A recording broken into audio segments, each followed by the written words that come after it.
Hey, this is Mike Sodini. My guest for this episode is none other than my good friend, Rob Pincus, and we are going to have what I like to call a classic Mike and Rob conversation. These are the type of conversations that we actually have when we're hanging out at bars and restaurants, so it gives you a little peek into our friendship. We touch on all kinds of topics in this one, such as good to evil, religion, being able to play with other people's ideas in a nice way, the LGO, and what happens when you run into someone whose message you don't agree with after a long day at a trade show. So I hope you really enjoy this one as much as I did. Thank you.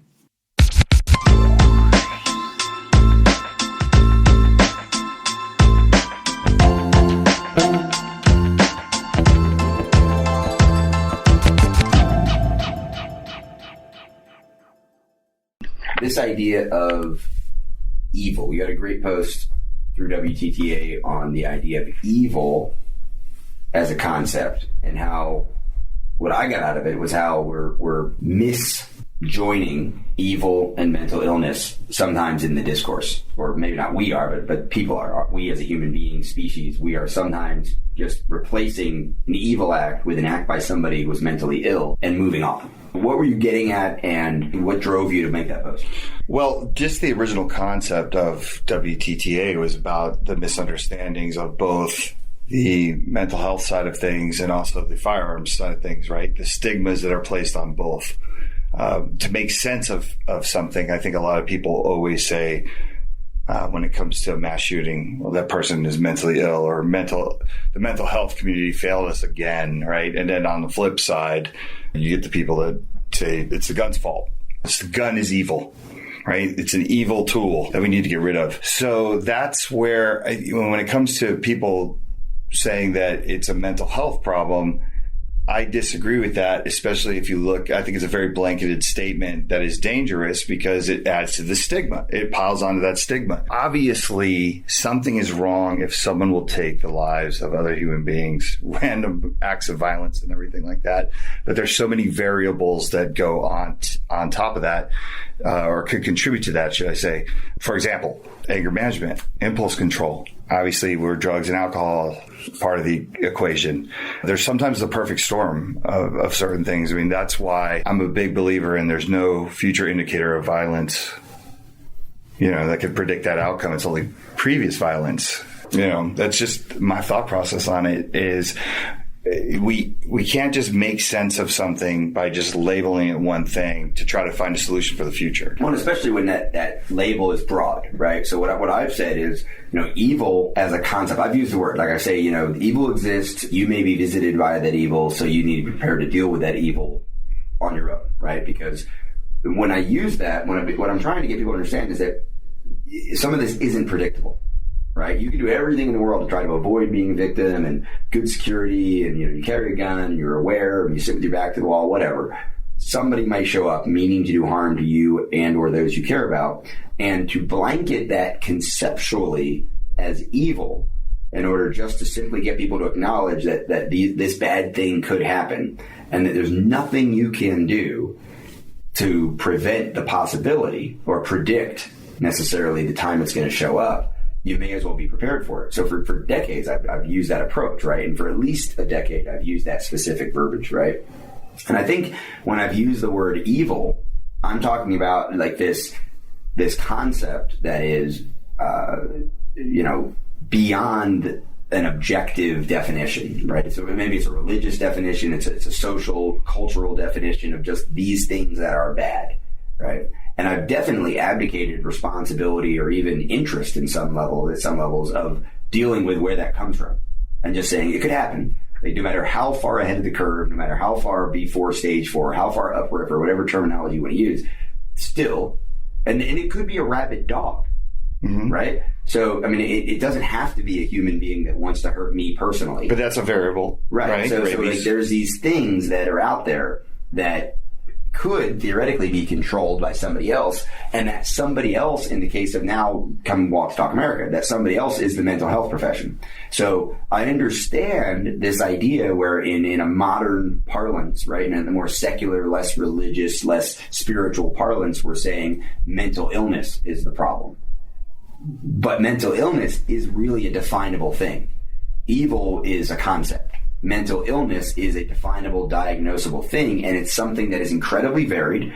Just like, I talk a lot about looking at physical health, right? As opposed to mental health. Physical health is, you could sprain your arm, you could break your arm, or you could dislocate your arm, or you could have an injury where you need to have your arm amputated. And those are dramatically different impacts and dramatically different treatments and dramatically different scope of a problem with your arm. So if you have a problem with anxiety, right, same way, you could have a very mild problem with anxiety, or you could have a debilitating problem with anxiety that might need to be medicated, right? And maybe, reading a book and thinking about your lifestyle and learning about the things that are causing you anxiety, you can self-treat, right? If I get a sprained arm, if I sprain my arm, whatever, if I pull a muscle, I'm probably not going to a doctor, right? I'm going to take some aspirin and I'm going to baby that arm for a couple of days and be good. But if I have a break of my arm, I'm not just going to, find 2 sticks and a piece of cord and make a split and call it good and have a deformed arm for the rest of my life. If it heals at all, right, I'm going to go to a doctor. So at some point, mental illness needs to be treated the same way, not as a blanket, like, he's sick. We would never say he's sick without expecting a follow-up question. Oh, what's wrong with him? Right. Or if we don't care, if it's just, he's not coming in today because he's sick, move on. Right. Or I'm sorry, I'm running the cash register today because the guy who was supposed to do it is sick. I don't need to ask the guy at the service station why the guy's sick or what's wrong with him. But if it's my mom and somebody says, my mom's sick, I'm not going to be like, move on. Right. Well, what do you mean my mom's sick? I'll talk to my stepdad. Like, what's wrong with her? Is that cold or is this I'm going to be concerned. Right. So there really is this nuance to understanding that when we say evil, it is this subjective concept that we all know what we're talking about, as opposed to mental illness, where I think a lot of people want to use that phrase dismissively or with a broad stroke or as to mean everything that's in our world, not the gun. Let's not blame the gun. Let's blame mental illness. Okay. I'm not saying it doesn't make every bit of street wisdom, colloquial sense to say someone who picks up a gun, goes into a school and starts shooting a bunch of people isn't mentally right, is not well adjusted. Something's off. Something's off. But I also understand where a mental health professional doesn't want that stigma to say, that person has a mental illness, because mild depression is a mental illness, and that's not going to cause you to pick up a gun and go shoot a bunch of kids. So how do we deal with that? We have to we have to be more educated. We, as human beings, we appeal to generalizations at the limit of our knowledge, right? Or we appeal to the spiritual at the limit of our knowledge. And I don't know why that happened. It's Allah's will. Okay. But was it really Allah's will, or was it, a failure of the brake system in the car and the person hit the brakes and the brakes didn't work and then they smashed into a abutment and they died? Did Allah come down or Jesus come down or, Yahweh come down and disconnect the brakes? Probably not. Right? Probably just actually the brakes mechanically failed. But if you don't understand it and you don't even want to wrap your head around it, you're going to say something like, it's God's will. Right. But we do that a lot, right? Right. I always, I over the years, I've kind of changed my religious perspective. I used to, obviously I don't answer to anybody, so I don't mind talking about these things. But I was talking about the post that I did, the other day after the tragedy, and how the quote was then taken, I think, sparked some healthy discussion, right? We had some discussion on, if you go into that actual post and you go into the comments section, over my years, I was exposed to so many different religions growing up, being in Jersey. We had the Jewish, population there. We had just the staunch Catholic, brimstone and fire, everything that I was exposed to. I got to see a lot of different things. My logical side always said, who's right? And that's what I always loved about South Park, right? When they did the joke about it was the Mormons. Turned out it was the Mormons that were right. I always looked at it the same way, right? As I got older, I started to become a little bit more spiritual, maybe more agnostic than I was like an atheist. But there were times when I actually made comments that if God was going to not help a woman who was being raped down the street, because if me and you were walking, or let's just say my wife and I were walking down the street and we ran into this woman who was getting just beaten by 2 dudes and they're about to rape her, and my wife said to me, "Hey, are you gonna be a man, Mike, and go help her?" And I turned and I said, "No, this is God's will. I don't have to take care of that problem.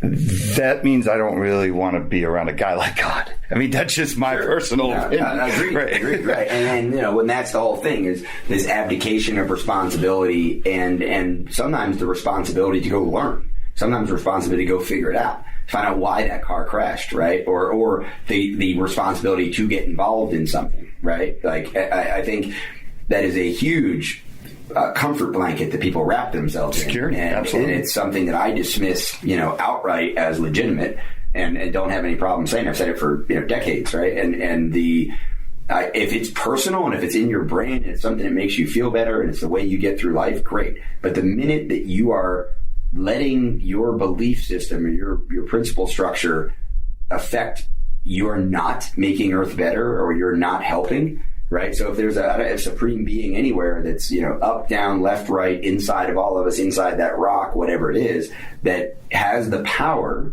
to make the universe better, but is choosing not to, like the whole, four-dimensional chess game that we're not privy to, go fuck yourself. like I'm trying to either explain it to us or do something. Right. Knock it off. Yeah. It's real. Also, I might say fuck. Well, that's okay because this is our time. I know, but one of the funniest stories that I ever have, and I admit that it's something that I do with my children. So, like for example, I've known there isn't Santa Claus for years. I rode that belief in the Santa Claus or let them figure that out up until whenever it was that both my daughters said, "This is BS, right? This is bullshit," and. Also, you might say shit. I might say something. No, but then we get cut to my grandfather's funeral, right? And my daughter Ella, she's 13. When this happened, this was in 2006, so she was 10 years old, and she's very smart girl, and she uses logic with a lot of stuff. And it caught me off guard because she kind of set me up for something at the funeral. It was very sad, very emotional time. And she was watching my grandfather's wife, second wife, after obviously my grandmother had passed away, biological grandmother had passed away a long time ago. And she says, "So Grandpa's up in heaven, right?" And I said, "Yeah." And she said, So now he's up there with your grandma. And I said, "Yeah, honey, of course. That's how heaven is." And here I am. I don't believe in it, right? But now I'm just going right all in. I'm looking at my daughter and I'm just going in, and because I don't want her to be afraid. Right. It's easier, right? And she looks at me and she goes, "I have a question." And I said, "What?" And she goes, "What's going to happen when that grandma goes up there?"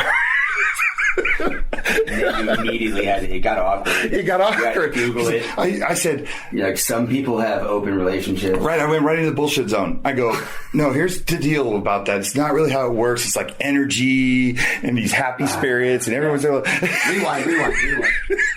So that's why I'm making now, with baby Pincus, the younger one, because she's going to be 4 next couple weeks. And then I've got my 24-year-old, and her mom, 24-year-old's mom, was into the whole Jesus thing. And I just kind of went with it because it was definitely easier. And it's kind of like you were doing, it's harmless, right? Let them believe in the Santa Claus. Kind of, sort of, maybe it's harmless until it's not. And then you have to answer real questions, right? So with this one, Santa Claus, I get it. There's going to be kids, there's going to be this, she's going to sit in the lap, we're going to do the pictures. But Santa Claus brings socks. Because that was a mistake. That's a mistake all adults have made. Is Santa Claus brings the cool stuff? No. You don't answer to Santa Claus. He's going to bring you coal. He's got a naughty, nice list. Stop all that. Because you can't, no. You're going to answer to me, and you're not getting the cool bike or the new computer or the new phone or whatever. You're not getting that, if you're bad, from me or your mom. Santa's bringing you socks, because you're getting socks no matter what. You're getting pajamas. You know what I mean? So Santa does, so we'll play along with the Santa brings gifts. But when people ask her, what did Santa bring you? She's like, pajamas. And they're like, oh, that's so sad. Well, because you're misplaying that myth. You're misplaying as a parent. You're abdicating responsibility for disciplining your own kids and holding them accountable for their actions when you're like, magic man who lives in the snow with flying animals is going to bring you something awesome if you're good. It's the same thing. It's the religion play all over again. Why are you abdicating that power, honestly, as a parent, and that influence you could have to hold your kids accountable and for them to be able to respect you when they're 30 instead of when they're 3 thinking about the imaginary man in the red suit from the Snowland, right? Yeah.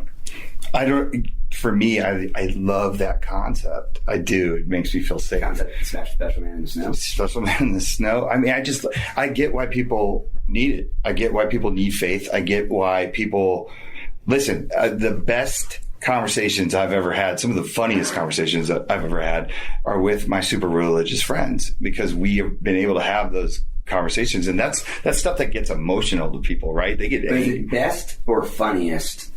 Because there's a difference, right? Because I've had some really funny conversations with like crazy Uber drivers that also hunt Sasquatch on the side. And I don't leave them respecting them. I leave them like, well, I just entertain myself, and I'm so glad I have the audio of that because I'm going to play it for my friends. Well, I think that's a little different. Okay, but it's funny, and then there's best. Okay, but I'm saying sometimes, like, there have been times when I have literally looked at one of my friends and said, "You better be right about this God thing. You better. I'm banking on it. Yeah, put a lot of bank in this. You right? better be right. I need you to be right." It's like, but the IBM stock is solid for 4 decades. How was I going to know? I think that whatever it takes for you to get through your day or to stay on a straight. Internally, I don't care. Internally, I just care about when you start like putting this in the kids' heads, or when you start not giving. You start not at like medicine.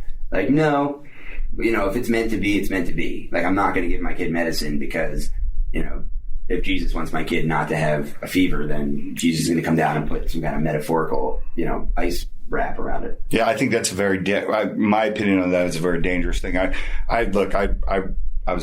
am a big Bob Marley fan. I hate the fact that we lost Marley to toe cancer because Rastafarians don't believe in getting treatment for that. That just seems like an unnecessary, what he brought joy to the masses with his music. We lost many years of that because he just didn't want to go get his toe checked out, even though he had cancer and it was going to spread to his body. I hate that thought process. I do.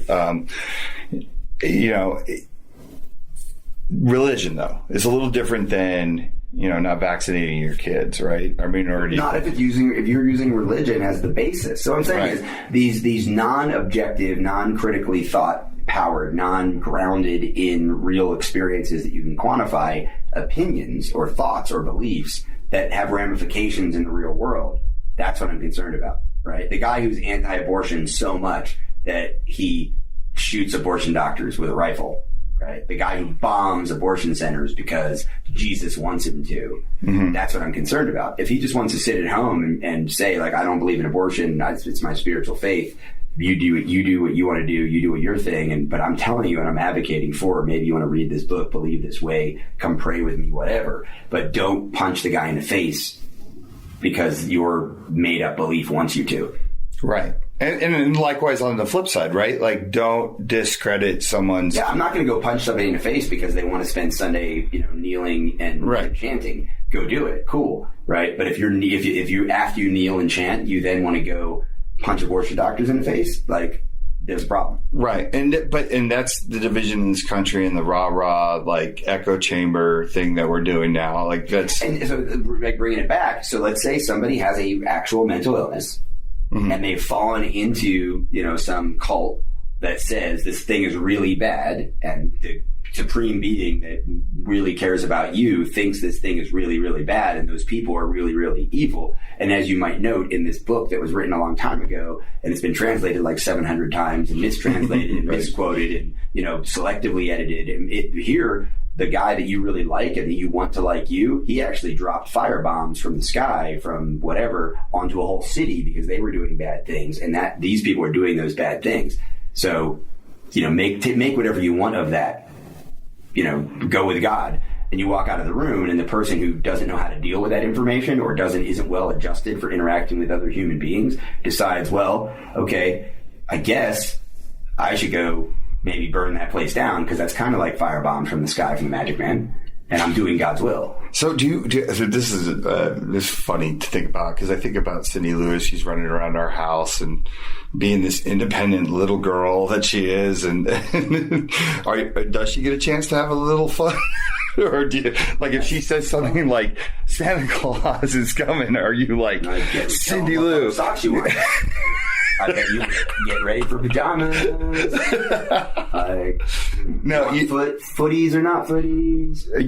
I always say that I think you're one of the most misunderstood people in the 2A community because you do voice your opinion. And I believe that most people have trouble keeping up with you, and then it gets frustrating. It's easy for them to not understand you or try to take the time to understand. And I'm saying that, but you also have a ton of fans that love everything you do and the way you challenge and the way you make people think. And you do that on the range. You did that with me. I remember when I wanted to tap out of your course when I took it, and one of the greatest things you ever said to me, which, I like to collect those things when people do that. There's these real cool moments in life where I was going to quit or do something, or I thought a certain way, and someone just said one thing, like in a movie. And I was like, yes. And you said to me, if you give yourself excuses, you're going to take them. Right. That's a big thing. But back to what my point is, I believe you're very misunderstood, and sometimes it comes off as a little hard, like, all right, like you say you believe in God, boom, I'm going to challenge you on that. And I think most people don't understand that you're just stating your opinion. You're just stating where you're coming from. You want to see if someone can convince you otherwise. Well, I think there's two things. I think first of all, we have there's a reverence thing, right? And I'm irreverent. And I cling to it. Like, if somebody asked me the other day, like, what's a quirk about my personality that I like? And I take quirk to mean something awkward or uncommon or potentially superficially negative, right? But I'm not trying to change it, right? So obviously, like, people say, well, I don't think you have a lot of patience. Okay, I don't. And I know that. I recognize that. But also, I'm not, like, doing work. Right? Like, I'm not meditating. I'm not seeing a therapist. I'm not reading books on patience. Like, I'm not seeking out the key to patience. Right? Like, I'm pretty okay with not having patience. And I recognize that brings negatives and positives, but I think it's a net positive for me to continue not be really a patient human being. So that doesn't necessarily mean that I don't understand how patience can be a virtue, quote unquote, all that kind of stuff. But it's not a virtue I possess, nor is it one that I'm really super interested in going out and developing. There have been times in my life in the past where I've said, okay, maybe I need to be less of this or more of that. And what we were talking about earlier, like in terms of being wrong about something in the training world, like in terms of defensive shooting, I was wrong a lot in the past. And I've written books with chapters, like things I've changed my mind about. It's a huge trend. I talk about it in my instructor development courses. I was wrong about this. But before I knew I was wrong, I was a passionate advocate for it because I believed I was right. Like, I'm not going to tiptoe around earth because I might be wrong, right? Like, this is what I believe. I have reasons for believing this. And it's kind of the other side of that coin of raising your hand and saying, I don't know, or I don't have an opinion. Just as I'm very willing to say, I do have an opinion on this. If there's something I don't know about, I'm also super willing to say, I don't know, educate me, help me understand that. So in that religion moment, it's kind of both of those things. Like, I know what my opinion is, and I have researched this, and I've spent time, and I've sat down, and I've read the books on developing faith, and I've also read the books on, atheism is faith also, which is a great classic book on agnostic and atheist belief that you have to have enough faith in humankind to not need the external, right? Or not look for the external. Like, we can do this. And if there is some unseen hand behind us, so be it. But I don't need to know that like, Salk did good work with the whole polio thing, right? And if that was divine intervention or chemistry, I don't care. When I say chemistry, I don't mean the chemistry of the vaccination. I mean the chemistry in his animal form that connected the dots in his neurons that made that conclusion show up. Like, I don't really care, right? But I can attribute it to him. I can attribute it to his mouth words. I can attribute it to his actions. If I go beyond that, I have to get like, well, wait a minute. I have to go into subjective. I can't put my hand on that. It may be real, but it can't affect me on the day to day. And that's kind of the idea of atheism is faith also, because you are taking a big roll of the dice. Like, I may be wrong, but I believe it. Especially when the penalties, like, penalty when you're standing before this gate. Yeah, you're not getting in because I'm not going to hang out with all my ex-wives, apparently, right? Like, Ella and I should talk because I'm going to have this amazing night, right? Oh, it's going to be brutal for you. Assuming they die first. Yeah. Right? Like, but if I die first, then it's awkward because I'll spend more time with the first dead wife. And then the other dead wives show up and they're waiting for me, because that's kind of how I envision it. right? If I'm going to do it that way, like they're having a great time, right? One of them isn't into it, but they're going to recruit her. It'll be fine. And then I'm going to join them. It's going to be great. Turns out though, if then the Mormons were right. Right. So once again. What's up when you're up there in heaven? Yeah. So so when I challenge somebody on that, I think to some extent, yes, there's a facet of maybe I'm wrong here. You be the person that says the thing that's going to change my mind and flip that switch. And there is that, right? It's not a hope by any stretch, but I'm open to that possibility. On the other side, I really am saying I'm not going to stand here and like not challenge your belief because it's in the zone of things we're not supposed to talk about. Like, I'm sorry, so you're gay. Tell me about that. Well, it's my life choice. I know, but why are you making that choice? Well, I just always felt this way. Well, I'm sorry, so is it nature or nurture? Like, I want to have that conversation. I always love having that conversation. Right? Yeah. Like, or a gay woman. Like, I want to have that conversation because I understand it. I just had this big conversation after the shooting in Denver with the transgender teenager at the STEM school. And I said, went to a friend of mine who's transgender, and I said, all right, really, I'm perfectly willing to accept, like, if I want to put a wig on and go to, I'll probably have to shave. I shave and I put a wig on. I go to the bar tonight and I want to be Jane and I want to be called Jane and I want to go pee in the female bathroom, but I'm not actually peeing on anybody or anything. Like, just let me do that. Like, who cares? Who am I hurting? Nobody. 0 people get hurt by that. But if I get pulled over after drinking a lot, because to be honest, if I'm going to go to a bar and want to be called Jane and wear a wig, I'm probably going to be drunk. So if I'm doing that and I try to drive home and I get pulled over and get arrested for DUI, I'm going to the boy jail. Right? Oh, yeah. Like, I'm not going to just be like, but I'm Jane. Like, no, it's not going to fly. So at what point does it fly? Like, when do we say, oh, well, you're now considered, even though you were born this way and you had the driver's license and you got married as a man and you did all these things, you went to the military, like you went into law, but you were like male, 100 years of male. Now today, boom, you now go into female. When does that happen? And the fact is, apparently the transgender community has no real definition either. And they do fall back to this kind of respect our desire. Well, I can respect your desire until it gets you special treatment in the government, until it gets you special treatment in the jail system, right? Because I might say, you know what? I'd rather go to the girl jail than the guy jail if I'm going to go to federal prison, right? For some weird thing goes left, right, wrong. And is that special treatment? And then the answer is, well, honestly, most people who are transgender or fluid gender or in transition, they end up in solitary. And I'm thinking, okay, you know what? I might rather be in solitary. Right. So doesn't it offend you? Doesn't it bother you as a legitimate transgender person who went through this life experience that I, as a virile, heterosexual, single guy, if you're listening, ladies, Pincus Rob is my Instagram guy. Wife number 5 on a look at. Don't worry about that. This could be later. It could be 6. We don't know when they're going to do this. So as that guy, I might really rather be in solitary than in the male population, right? So it's an advantage to me to play the system and say, no, I choose to be identified as this thing today. And you're like, but you have a penis. And I go, well, I guess I'm confused. Put me in solitary. Like, where does it, but we don't have a definition for this, right? So it's very, very hard to just say it's what you want to be, and we're going to let that happen when the practical realities of that can't happen. So now we go back to religion. Well, if we're going to say, well, we're not going to question somebody's religion. You can't make fun of religion. You can't question somebody's politics, the whole thing, right? When you're dating or when you're on social media, don't talk about politics, don't talk about religion. Well, why not? Why are we putting this special safety zone around these opinions or these beliefs that you aren't supposed to have to justify? And I think that's been a big problem. And you're right. But I think that's one of the things I love about you is your ability to have a very difficult conversation where somebody can get triggered. That word triggered, everyone's using that word now. But then 5 minutes later, you're like, okay, what beer are we getting or whatever? Right, you have that's one of your strengths is your ability to move on. Sometimes you beat I need this explanation a little bit too much, in my opinion, but your ability to move on. And that's what I think people don't understand. And that's why I think society doesn't want to have those conversations, is because they're afraid of the person that makes this a personal thing. But that's so many people, right? So I think if anything, like, what are you trying to change? Like, I'm trying to change the ability of people to have this critical thought, like challenge the issue. So, Randy over at Liberal Gun Owners? Yeah. So he had a shirt made for Randy. Me. He's great. That says, keep calm and work towards the hemlock. Right?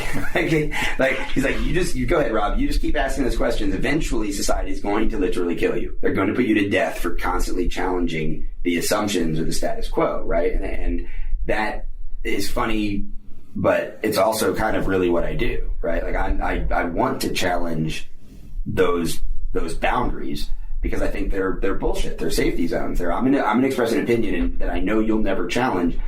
And I don't know if that person holds that opinion like really, really strongly and has really good reasons for it, or if the person is just trying to avoid a debate, or worst case scenario, the person is trying to fit in, right? They're just following the crowd, and it's like, well, why do you think that? Well, that guy and this guy and my mom and then my dad and then this other person and this girl I want to date all think that.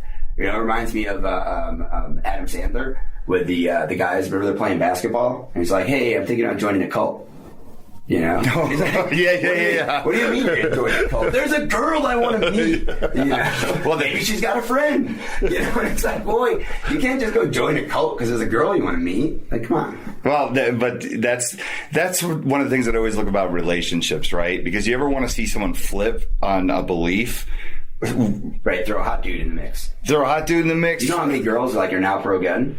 At least 4. Hey, listen, you laugh, but my first wife was very anti-gun until she met me, and I was able to kind of bring her into that. Okay, you know, it works both ways, right? Like there's certain things that I've learned about from women that I've dated that I've came off of a stance. If you meet someone you like, and hopefully it's not superficial. It's not like cute girl at the mall, I'm going to join a cult. It's somebody that you have like 75% of the things in common with. You hit it off, you start dating, you get to know somebody. Maybe it's just friends or coworkers, but in that romantic moment, for sure, there's all these other things. And then somewhere, like on the 3rd date or the 5th date or at some point, you've got to confront that 20% you don't agree on. Right. And somebody, you can say, you know what, no, like she's a vegan, I love the meat.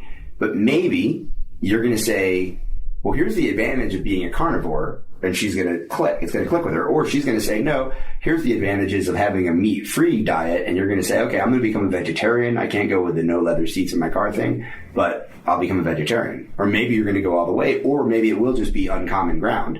Like, so yeah, I get it. Like, but we can respect one another's opinions enough that I'm going to eat a steak. She's going to eat like the grilled vegetable platter with rice.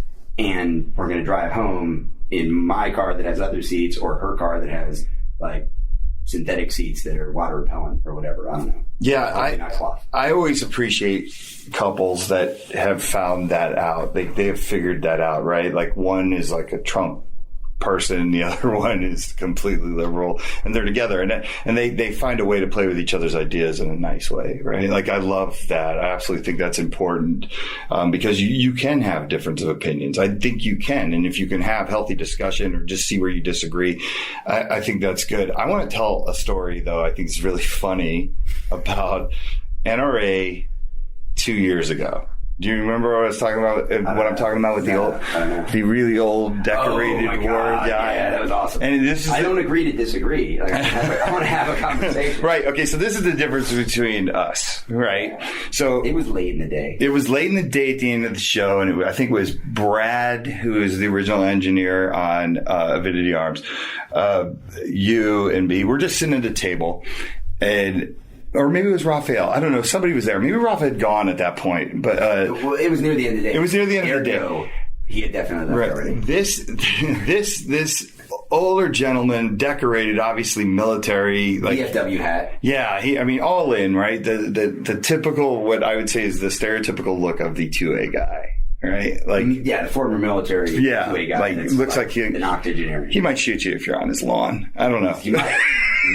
Well, at least think he would. He would say he would. He'd say he would. They don't forget he didn't live there. No, but so he comes up to the booth, and you being you said, "Thank you for your service. Hi, sir." You're being friendly. You're talking to him about the show. Because he had a pamphlet. He had a pamphlet. He hadn't given it to us yet. No, exactly. We were like super respectful. Right, we're super respectful. Yeah. I was listening, and all of a sudden he hands us this pamphlet, and he says, we got to keep fighting for our 2A rights. And of course, we're like, yes. Well, thank you, sir. He starts to walk off, and we're both reading it. And I think we read the first side of it very fast, and then we flip it over, and this is where it loses us, right? It says something like, the problem that we have is that God, so we stop respecting God and these homosexuals, as if that has something to do with 2A rights, right? Now, me being me, I'm like, he just handed us a piece of paper. I'm just going to throw it in the garbage and let it run. You're like, Sir, hold on a second. And you immediately take my paper because you know where my head's at, and you bring him fucking back. And all of a sudden you're like, sir, I don't want to waste your paper. Here, you take these and just move along with your life and go ahead and keep spreading this hate speech and all this stuff. But crazy talk. We're not into this. And I'm sitting there with my head like, oh my God, now he's going to sit here and try to talk to us about it. That's where I was. I knew. And I was so hopeful. I just wanted somebody to pull out a phone and record. So you get into this debate with him where you guys are having a discussion, and then it never got heated. No. But, you had to agree to disagree and let him move on, but it took probably like 7 or 8 more minutes. I don't remember it ending that way. I remember it ending with him kind of being frustrated. But what I'm saying is he moved along on his day. I didn't agree with shit. No, absolutely not. But it wasn't the worst conversation. It was like, no, but it's not even, again, that whole idea, agree to disagree. It's so much like all opinions are equal. We'll just move on with our lives. And there are certain opinions that can't be held without challenge. There are opinions that are so contradictory that no, I'm not going to tolerate your ignorance. I'm not going to tolerate your hate. I'm not going to tolerate the harmful things to Earth and to society and humans that you're saying. But you're never going to change that guy's mind. It doesn't matter. That's why I wanted to throw it out and have him just get the fuck out of the booth. No, but I'm not going to tolerate it. I want him to know I want him to think twice the next time he's going to walk into a booth with that. I may not change his mind, but it may stop him from walking freely on Earth, distributing that crazy talk, thinking he's actually doing something good. That's all. I want him to go crawl in a hole and hide. Right, until he's not going to infect anybody else with this crazy talk. Right. I don't want him to be tolerated because he's wearing a VFW hat. And I think the guy who runs the VFW would probably tell him to go fuck himself too. But the problem is he wears the hat and he walks around and he's got this, he's like walking around representing the greatest generation, but he's also spreading hate, right? You can't do that. You can't be a nun. Like put the nun on thing, the nun hat, right? The habit, not the flying nun, that's cool, but like the regular nun hat, and you walk around and just say crazy things on the subway and people let you go because you're wearing the habit. No, like that's not real. That's not, Catholicism doesn't preach that. You can't just stand there and say something completely ridiculous like, I don't think black babies should be allowed to go to school. Like what? If you say that wearing like a priest outfit, you can't not be talked to because you're wearing a priest outfit. And that's what this guy was doing. He was walking around with a VFW hat on, hating on homosexuality and blaming the state of everything that he didn't like and that he thought we agreed on, the Second Amendment issue, on homosexuals. That's nonsensical. Like you don't get to do that, sir. I'll fucking knock that hat off your 80-year-old head, not hurt you, just literally knock it off like Bruce Lee would, like super fast. You know what happened? I'm sorry, did your hat fall off? Go ahead, play the camera's back. Can't see me move. As soon as he stopped, I just wanted him to keep moving, and he hadn't said a word yet. He was moving. Because, by the way, the way you told the story is true. We actually read one half of the page, flipped it over, read part of the other page, and he had moved like 4 shuffle steps. Right? And I just remember going, see, that's what him coming back and talking. It's exactly what I was trying to avoid. I just wanted to go to the trash. But and the reason why I tell that story is a perfect example of the differences between us, right? Like, I'm just like, lost cause.